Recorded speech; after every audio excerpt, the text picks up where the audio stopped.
Bonsoir et bienvenue à tous dans ce 7-8 Les Invités, une émission dédiée à celles et ceux qui font l'actualité dans le département. Et aujourd'hui, mercredi 14 juin, parole à Béatrice Piron, la candidate de La République En Marche sur la 3e circonscription des Yvelines. On passe d'être élue députée après avoir rassemblé 47% des suffrages au premier tour. Dans quel état d'esprit est-elle à quelques jours du second tour? Nous lui poserons la question. Parole aussi dans cette émission à Guillaume Durand, responsable événementiel de la base de loisirs de 50 ans en Yvelines. Nous parlerons avec lui du programme de la base pour les semaines à venir, avec de nombreuses activités sport et nature qui sont gratuites. Béatrice Piron, bonsoir. Bonsoir. Vous êtes, je le disais, donc la candidate de La République En Marche sur la 3e circonscription des Yvelines, qui comprend notamment à 50 ans en Yvelines les villes de Villepreux et des Clés-sous-Bois. Vous êtes largement qualifiée pour le second tour avec 47% des suffrages exprimés dimanche. Vous avez 22 points précisément. On voit le score s'afficher d'avance sur votre adversaire LR Philippe Briot. Comment, déjà, première question, comment vous avez réagi quand vous avez appris de tels résultats? J'imagine que pour vous aussi, c'était une surprise ou vous sentiez déjà bien les choses avant dimanche soir, 20h? Alors, nous étions confiants, nous avions beaucoup de gens qui nous soutenaient, qui nous disaient comme quoi ça serait possible et que malgré l'historique de la circonscription, cette fois-ci, c'était possible. Ouais. Voilà. Nous n'avions pas tout à fait prévu 47, mais nous pensions et nous espérions être en tête dans plusieurs villes. Et donc nous avons été très heureux de découvrir que tous ces gens nous ont suivis et ont été très enthousiasmés par le programme d'Emmanuel Macron et par les propositions que nous avions faites sur la circonscription. Oui, 47%, sachant qu'il y a eu plus de 50% de participation, vous auriez presque pu vous qualifier, être élu dès le premier tour. Oui. Comment vous expliquez, selon vous, un tel score? Est-ce que vous le disiez, est-ce que c'est d'abord la bonne performance d'Emmanuel Macron dans ses premiers pas de président de la République? Est-ce que c'est vous qui faites une bonne campagne? Qu'est-ce qui justifie le fait de rassembler autant d'électeurs sur votre candidature à vous?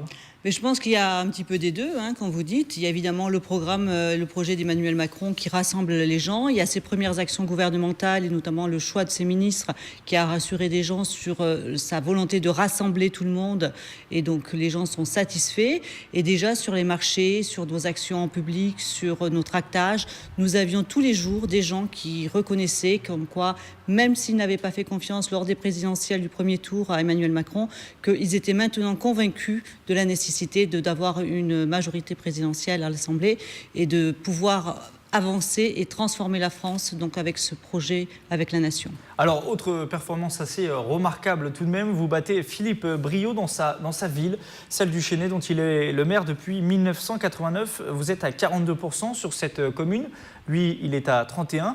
Là aussi, vous pariez sur un tel corps. Vous disiez, bon, la ville du Chesnay, c'est pour Philippe Briot, on va se concentrer sur les autres villes. Alors c'est vrai qu'on n'a pas eu l'occasion de faire beaucoup de réunions publiques dans sa ville et beaucoup d'actions dans sa ville. Nous avions privilégié peut-être au début d'autres villes où l'accès était plus facile et où on se sentait plus à l'aise. Mais notamment la dernière semaine, j'ai eu des actions sur le marché au Chesnay. On avait des marcheurs qui étaient avec nous, qui étaient très motivés. Donc voilà, il est lui aujourd'hui déçu, je pense, un petit peu de son score. Il espère comme quoi des gens se sont abstenus et se réveilleront au deuxième tour. Peut-être, je n'ai pas de boule de cristal, donc on attend de voir dimanche prochain. Il peut peut-être augmenter un petit peu, mais je pense que nous sommes quand même bien partis et on continue à convaincre les gens et on va encore sur le terrain. C'est pour ça que tous les jours, je suis en réunion et je rencontre des gens qui veulent discuter avec nous, qui veulent discuter du programme et de notre façon de faire de la politique. On aborde une deuxième semaine un peu plus tranquillement avec un tel score. Est-ce qu'on a un peu moins de pression ou alors on reste sur la même ligne conductrice? On reste exactement sur la même ligne conductrice, c'est exactement ce qu'on avait prévu. Il faut rester concentré, je crois. Il faut rester donc professionnel.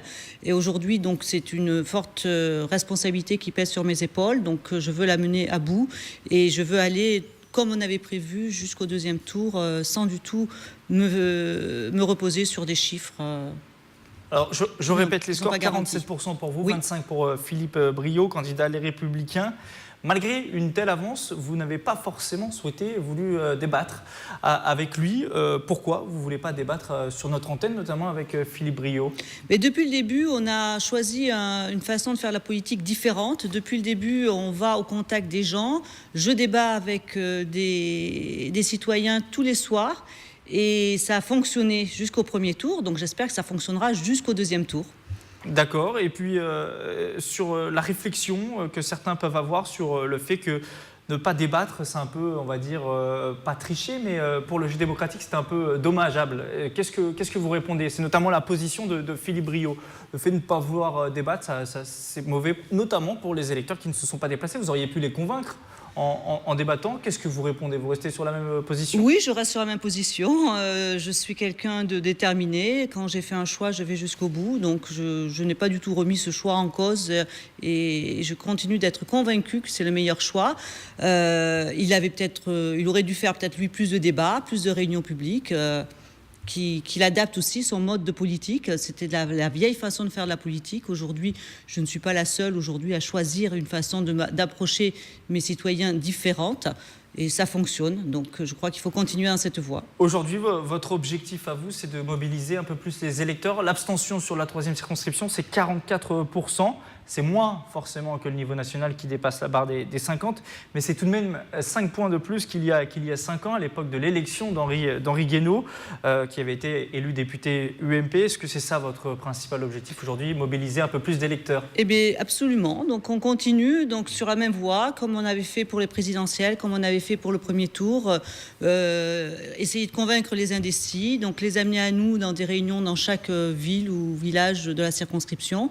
Donc, nous étions hier soir à Saint-Nom-la-Bretèche, une ville où nous n'étions pas encore allés, et on a rencontré des nouvelles personnes, des nouvelles têtes qui n'étaient pas des militants connus de nos réseaux et qui sont venus pour la première fois m'écouter et que je crois avoir convaincu encore hier soir. Vous dites quoi aux électeurs, par exemple, de la France Insoumise qui est arrivée 3e sur cette circonscription, très loin derrière vous deux, puisqu'ils sont à moins de 6%, pareil pour le Front National, et qui vous mettent globalement sur le même pied, vous et Philippe Briot, vous leur envoyez un message spécial à ces électeurs ou alors non, vous laissez libre de... Oui, je fais confiance aux électeurs. Je pense que les gens sont suffisamment intelligents pour réfléchir par eux-mêmes, pour décider par eux-mêmes. Donc, ils n'ont pas besoin de consignes. Je crois que chacun décidera suivant son choix. Le programme défendu par les Républicains, le programme défendu par En Marche est largement diffusé. Donc, je crois qu'ils sauront de quel côté se positionner. Dernière question, si vous êtes élu député d'ici quelques jours, ce qui a de fortes chances d'arriver, il faudra se placer dans des commissions à l'Assemblée nationale. Est-ce que vous avez déjà réfléchi à ce sujet-là? Oui, c'est une question à laquelle je réponds tous les soirs à chaque réunion. Donc, j'aimerais bien faire partie de la commission des affaires sociales. En lien avec votre passé professionnel? Voilà, en lien avec mon passé précédent. Voilà.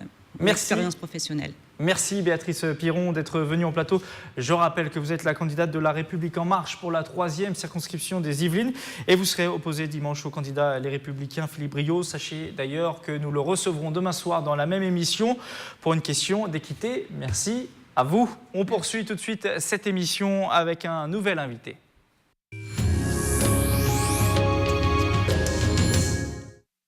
Guillaume Durand, bonsoir. Bonsoir. Un sujet peut-être un peu plus léger avec vous, mais néanmoins important, puisque vous êtes responsable événementiel pour l'île de loisirs de Saint-Quentin en Yvelines, et vous allez nous présenter les nombreuses activités prévues sur l'île jusqu'à la fin juillet. Il y en a pour tous et pour tous les goûts, à commencer par du sport.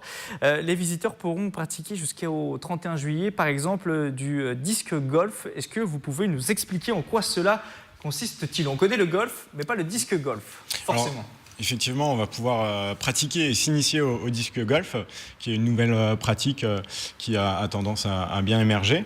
On accueille pour cette année, cette édition, donc, le comité départemental des sports en milieu rural des Yvelines, qui vient initier à l'aide de professionnels au disque golf, qui est une pratique proche du golf, mais qui se joue avec un frisbee et des paniers.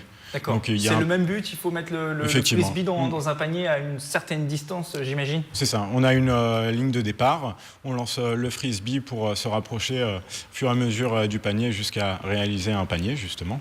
Voilà, et un parcours est installé sur l'île de loisirs qui se retrouvera au niveau du parc promenade. J'imagine que c'est en lien peut-être avec la Ryder Cup qui aura lieu en 2018. C'est pour initier les Saint-Quentinois au golf. Ça fait partie de cette démarche-là? C'est une démarche également oui, qui s'inscrit dans l'initiation rapprochement au golf. Après, la pratique du disque golf est vraiment une pratique quand même bien unique, qui s'est développée comment dire, exporter du golf, effectivement, mais on essaye d'initier un maximum d'usagers à cette nouvelle pratique.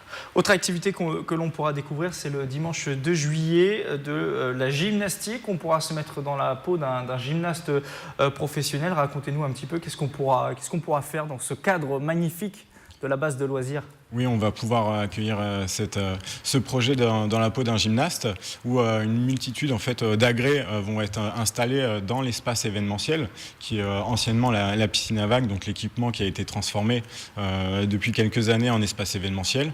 Le comité départemental de gymnastique des Yvelines va s'installer dans cet espace pour initier justement un plus grand nombre d'usagers à cette discipline avec une multitude d'agrès. Voilà, on pourra faire de la poutre, comme des barres parallèles, également de la gymnastique au sol. Redécouvrir peut-être la gymnastique que l'on connaissait peut-être étant enfant, un peu moins étant adulte. Oui. Il y aura aussi du judo, du badminton, ça c'est pour le côté sport, et puis le côté nature, forcément en lien avec l'île de loisirs.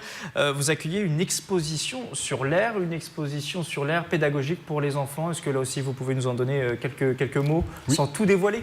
Non, on ne va pas tout dévoiler. Il y a pas mal d'ateliers sur place, toujours au sein de l'espace événementiel, qui est vraiment un pôle multimodal où on exploite l'ensemble des espaces pour accueillir tous les usagers. Tous ces événements sont gratuits.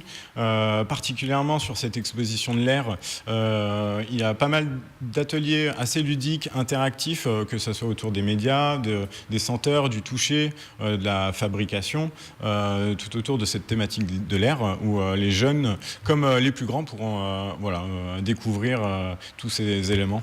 Oui, c'est important d'insister là-dessus, c'est pour tout le monde, les jeunes, les moins jeunes, et puis c'est aussi tout est gratuit, on le rappelle, tout est gratuit, toutes les activités qu'on présente sont gratuites, vous confirmez ? Oui, je confirme, l'ensemble de ces événements sont totalement gratuits et accessibles pour tous.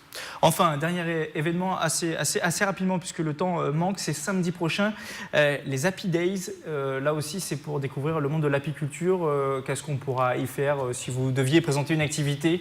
Très rapidement ? Très rapidement, ce sera des dégustations de miel, fabrication de bougies de cire, également connaître le métier d'un apiculteur, voilà, toutes les étapes pour la fabrication du miel. Et puis, si on veut plus d'informations sur les horaires, les lieux de rendez-vous et autres, on peut se rendre sur le site internet de la base de loisirs qui s'affiche en bas de votre écran. Merci Guillaume Durand d'être venu en plateau. C'est la fin de ce 7-8. Les invités pour ce soir prochain, rendez-vous demain. D'ici là, toutes nos séquences sont à retrouver sur tvfil78.com ou l'application tvfil78. Excellente soirée à tous.